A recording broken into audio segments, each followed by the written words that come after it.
មានបំណុលជាប់ខ្លួនយើងត្រូវមើលនៅ4ចំណុច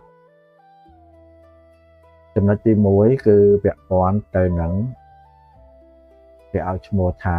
ភពប្រហោះចំណុចទី2គឺយើងមើលនៅភពសៅរ៍ចំណុចទី3គឺយើងមើលនៅភពសុក្រហើយចំណុចទី4គឺយើងមើលនៅខ្សែវាសនានិងខ្សែលុយបាទគឺទាំង4ចំណុចនេះគឺអាចដឹងថាម្ចាស់បាតដៃជំពាក់បំណុលគេឬក៏មិនជំពាក់បំណុលគេហើយការជំពាក់បំណុលរបស់គាត់តើជំពាក់នៅក្នុងលក្ខណៈបែបណាបាទសួស្តីបាទនេះគឺវិធីមើលបាតដៃដែលជំពាក់បំណុលគេដូចខ្ញុំបាននិយាយរួចមកហើយគឺចំណុចដែលពាក់ព័ន្ធនឹងការពិនិត្យលើបាតដៃដើម្បីឲ្យដឹងថាម្ចាស់បាតដៃគាត់ជំពាក់បំណុលគេឬក៏មិនជំពាក់បំណុលគេទាក់ទងនឹងទ្រព្យសម្បត្តិពាក់ព័ន្ធនឹងលុយកាក់គឺយើងមើលនៅក្នុង4ចំណុច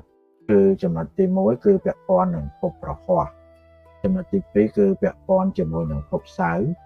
ចំណុចទី3គឺពាក់ព័ន្ធជាមួយនឹងភពសុក្រហើយចំណុចចុងក្រោយគឺពាក់ព័ន្ធជាមួយនឹងខ្សែលុយជាមួយនឹងខ្សែវាសនាបាទអញ្ចឹងនៅក្នុងវីដេអូទី1នេះគឺបាទគឺតាក់ទងជាមួយនឹងភពសុក្របាទភពសុក្រគឺមានទីតាំងបាទភពសុក្រគឺមានទីតាំងនៅកន្លែងនេះនៅខាងក្រោមមេដៃនេះគឺជាតំបន់ភពសុក្រអញ្ចឹងគឺពាក់ព័ន្ធនឹងបំណុលយើងមើលនៅភពសុក្របាទយើងមើលយ៉ាងម៉េចទី1គឺពាក់ព័ន្ធនឹងស្នាមតូចឬក៏គេហៅថាសញ្ញាខ្វែងបាទនៅក្នុងតំបន់ភពសុក្រអញ្ចឹងកាលណាបើមានចំណុចគេហៅថាជាសញ្ញាខ្វែងតូចនៅក្នុងភពសុក្រហ្នឹងនៅពេលដែលយើងពង្រីកបាទយើងពង្រីកមើលតំបន់ភពសុក្រហ្នឹងទៅឃើញមានសញ្ញាខ្វែងទូចនៅខាងក្នុងតំបន់ភពសុក្រហ្នឹងគឺមានន័យថាមានការចំណាយច្រើនពាក់ព័ន្ធជាមួយនឹងសម្ពាធគ្រួសារឬក៏ហានិភ័យនៃបំណុលផ្សេងអាហ្នឹងគឺចំណុចទី1ហើយចំណុចទី2គឺយើងបណ្ឌិតនៅលើភពសុក្រហ្នឹងប្រសិនបើមានចំណុចខ្មៅបានន័យថាមានចំណុចខ្មៅលក្ខណៈដូចបជ្រុយអញ្ចឹងណាបាទប៉ុន្តែវាជាលក្ខណៈខ្មៅចុចនៅលើតំបន់ភពសុក្រហ្នឹងគឺក៏ជាសញ្ញាមួយបង្ហាញអំពីបញ្ហាហិរញ្ញវត្ថុការខាតបង់ឬក៏បំណុលចាស់បាទបំណុលចាស់ហ្នឹងគឺសំដៅបំណុលដែលពីក្មេងឬក៏បំណុលពីគេហៅថាពីមុនណាបាទពីជាតិមុនអីចឹងទៅបាទចំណុចទី3ហ្នឹងគឺក្នុងករណីមានខ្សែបាទខ្សែបែបនេះគឺចិត្តមកដល់ឬក៏ប៉ះជាមួយនឹងខ្សែជីវិតហ្នឹងបាទគឺមានខ្សែអានេះគេហៅ worry line តែមានខ្សែទូចហ្នឹងគឺមកចិត្តប៉ះឬក៏ប៉ះនៅក្នុង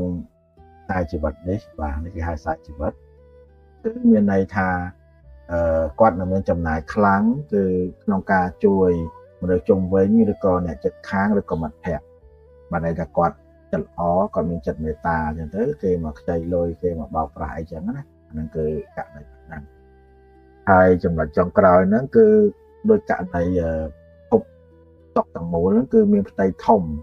បាទមានផ្ទៃធំគឺតំណាងឲ្យបុគ្គលនោះគឺជាមនុស្សដែលមានក្តីស្រឡាញ់អញ្ចឹងកាលណាគាត់មានអារម្មណ៍នៃការស្រឡាញ់ខ្លាំងគឺគាត់អាចនឹងមានការចំណាយលុយច្រើនចូលចិត្តចំណាយលុយច្រើនអញ្ចឹងចំណុចទាំង4នេះ